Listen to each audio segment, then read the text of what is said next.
As you can see here, guys, I went from Celestial 3 to Celestial 1 in one day and only lost 2 games during that whole entire session. Now, I've been hearing that this season has been the most hardest to climb, but I actually beg to differ with you guys. So if I can do it, you guys most definitely can. And in today's video, we're going to be talking about 3 tips on how you guys can achieve the same progress as me. So the first tip I'm going to be giving you guys today should be common sense, but trust me, it is not in this community. And that is, I was willing to switch to what the team needed. I stopped playing my comfort picks and I started playing the picks that the team needed. And I hate to break it to you DPS players, but that involves switching from DPS to a third support or a second tank, whatever it may be. You have to kill your ego and switch to what the team needs to benefit everyone and win the game. So for example, in this game, I started off as Johnny Storm, died to Captain America, and then I switched to Bucky, and then I died to Captain America. Well, we gotta love the Captain America mains, am I right? And then I finally switched to Fantastic and I still died.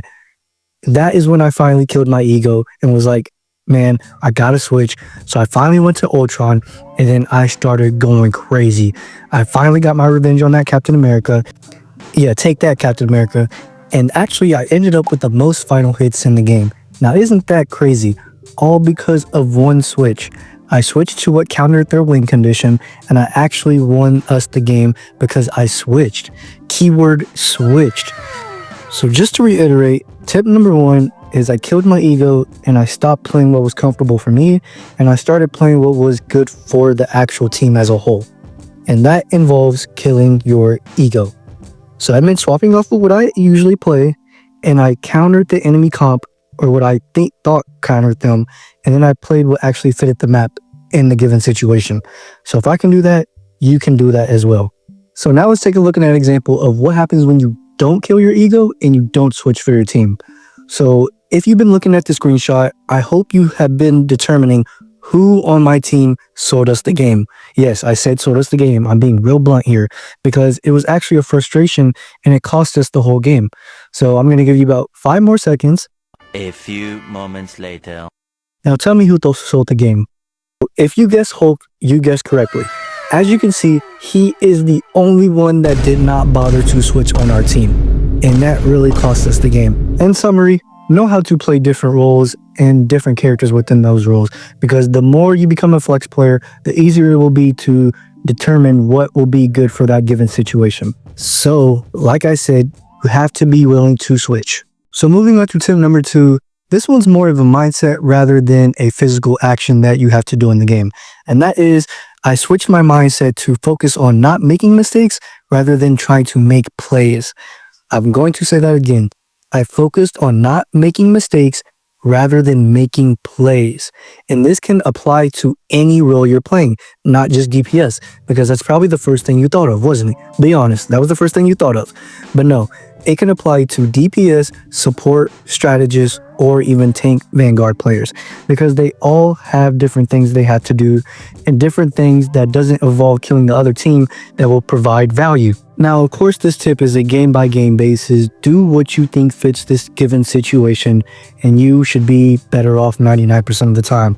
But during those downtimes, when you know you could choose between the two and you don't have to think in the moment, I would rather you not make the mistake rather than trying to make the big play. So my mindset during those times are try to play cleaner, take safer fights, and make sure I wasn't giving the enemy free picks. I'm going to say that again. Make sure I wasn't giving the enemy free picks. Because sometimes not losing the fight is more important than trying to win it instantly. Delayed gratification, my friends. Delayed gratification. Now, if you guys are enjoying these tips in this video, I actually recommend you guys go check out my more in-depth video where we talk about why you are losing your ranked games. And it actually goes more in depth on each role and how those roles are costing their teammates and themselves to lose the game overall. So I recommend you guys go check out that video after this one. And now let's move on to tip number 3. So going into tip number 3, I want you guys to focus on what the win condition is for your team. Now, it may be your tank, your Captain America, it may be your DPS, your Johnny Storm, or it may be saving your bubble for your Luna Snow so you guys could break up the fight and win it every single time. It just depends on the given situation in the given game because it's not always the DPS. Now, 95% of the time, it is your DPS, But just in case those games where it's not, you have to understand what you have to do depending on whatever role you're playing and how to support the win condition. So for example, let's say your support is the win condition of the game. What I would do is not take pointless fights, I would not hold choke points too heavily, and I would always try to play around the objective when it's necessary. Let's just say they have a Loki on their other team and they use their support ability too early. Well, you guys can actually kite out of the fight and just wait for Loki to use his ult, and then you guys counter ult with you guys' support. And then you guys do everything in your power to make sure they don't die.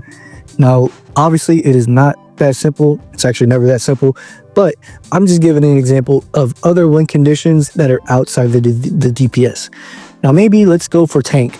Let's say their enemy supports are ulting and you need your mag to hit that ult every single time, or you need your strange to get off a good ult. Now, let's say they do get those picks. It is up to you and your team to still clean up the rest of the fight so that they don't turn it over even though they only have one support in that set fight. Let's just say for Strange, he gets a big ult off, but he gets frozen or something.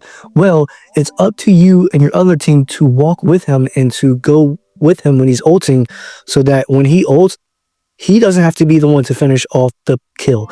You or anyone else on your team can finish it off because all that damage from 5 other players is not enough for the support to counter ult that.